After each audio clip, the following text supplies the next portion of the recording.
Dionisio arrossì. Chi è il capo qui? Si mise poi a tuonare. Chi vi ha consentito di conquistare fama, imperitura, lade? Chi ha reso ricchi? Chi vi ha reso ricchi e vi ha portati in salvo in questa terra sconosciuta? Di chi se non di me vi potete fidare? Era talmente commosso dalle sue stesse parole che la barba incominciò a tremargli, mentre grosse lacrime gli sgorgavano dagli occhi. Sino a che punto l'uomo può essere crudele e ingrato? Misura gli altri secondo il proprio metro corrotto. Chiudi il becco, protestammo sdegnati. Nella tua qualità di comandante non sei certamente il migliore, ma piuttosto il peggiore di tutti noi, e in verità non ti rispetteremo neppure se tu non cercassi in tutti i modi di approfittare della nostra condizione di subalterni. Gridando e ridendo gli piombammo addosso, lo gettammo a terra e lo spogliammo.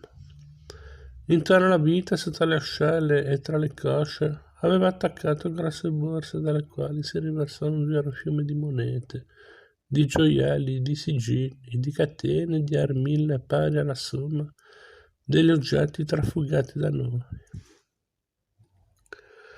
A una simile vista scoppiammo in una risata scrosciante e dopo averlo aiutato a rialzarsi lo prendemmo a manate sulle robuste spalle. Bel comandante, sai, francamente sei il più furbo di tutti noi e per questo non ti deporremo mai. Dopo aver discusso a lungo, venne deciso che ciascuno avrebbe tenuto ciò che aveva rubato. Soltanto i tuffatori nudi ebbero a ridire. Come protestarono? Giusto noi che abbiamo lavorato di più dobbiamo andarci a mani vuote. Dionisio li coprì di contumelia. Gli uomini sono davvero tutti uguali, cupidi e avidi a un modo.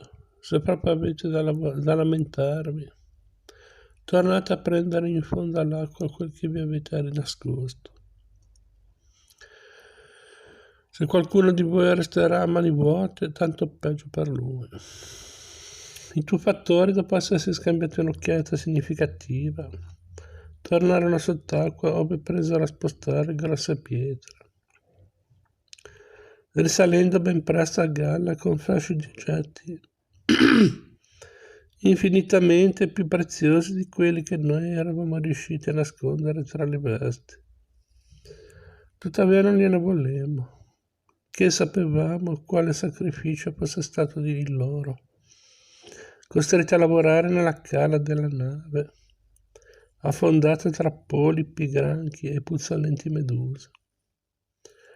Dobbiamo offrire una giusta parte del nostro bottino agli dei imeresi, propose Dionisio, in segno di riconoscenza per il modo pacifico e cordiale col quale abbiamo iniziato la spartizione delle spoglie.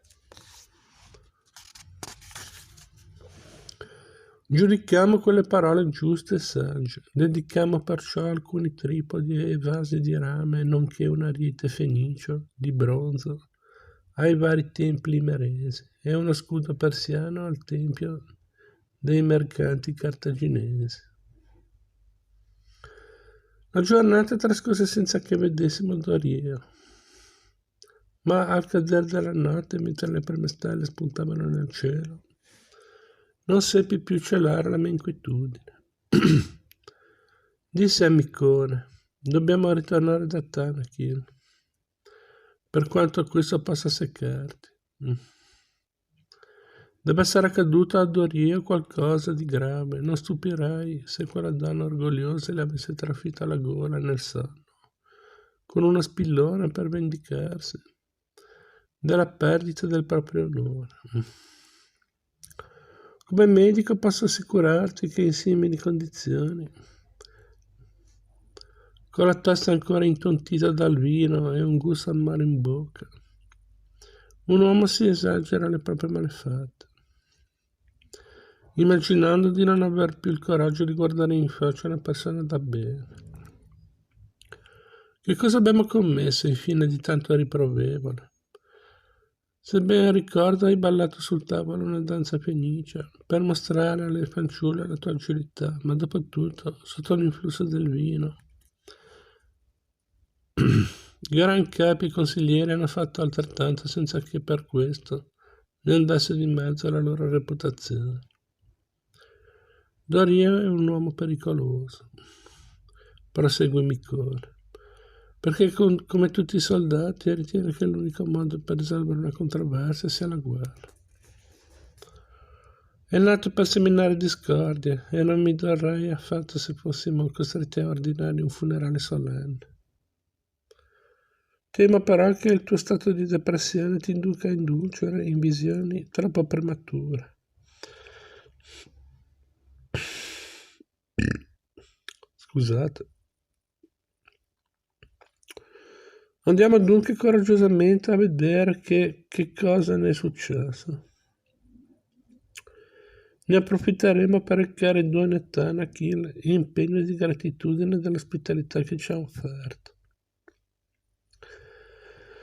Questo progetto mi rallegrò assai. Tu sei l'uomo più saggio che io abbia mai conosciuto. Del resto non sono cupido di natura. E gli oggetti preziosi poco mi interessano. La dea Artemide mi è apparsa in sembianza di Ecate e mi ha promesso, brandendo l'attizzatoio e col cane nero uggiulante ai piedi, che non avrai mai conosciuto la povertà. Sono perciò contento di donare a Tanakil questa collana d'oro rubata che pur vale 10.000. Non so perché me la sia fatta scivolare nella veste. Forse proprio per poter ora placare con essa Tanakil. Giunti nell'agora, ci avvedemmo che molti mercanti erano tuttora seduti nei loro stalli. Ci spartimmo un piccolo otter di vino che mi rallegrò indicibilmente. Mangiammo pure del pesce e qualche boccone del buon pane imerese cotto nella cenere. Quindi proseguimmo per la nostra strada, inciampando nelle viuzze buie che portavano verso il lato occidentale della città. Per fortuna, davanti alla casa di Tanakil ardeva una torcia fumosa. Capimmo così che ella ci aspettava. Aprimmo dunque il cancello cigolante, entrammo, appendemmo le armi nel vestibolo e avanzammo nella sala dei banchetti, che era illuminata. Qui su un triclinio era disteso Dorio, vivissimo anche se di pessimo umore, e ammantato in vesti fenici e di tale magnificenza, che a tutta prima non lo riconoscemmo. Di rimpetto a lui, su un altro letto conviviale, giaceva Tanakil, con un'aria altrettanto infelice. Aveva le guance infossate, gli occhi cerchiati, benché avesse tentato di rianimare col belletto il volto avvizzito. Tra i letti era stata posta una tavola di bronzo coperta di cibo, e a terra il cratere era pieno a metà di un vino giallognolo. La stanza era stata spazzata, il pavimento di mosaico lavato, il dio tutelare rimesso sul suo piedistallo.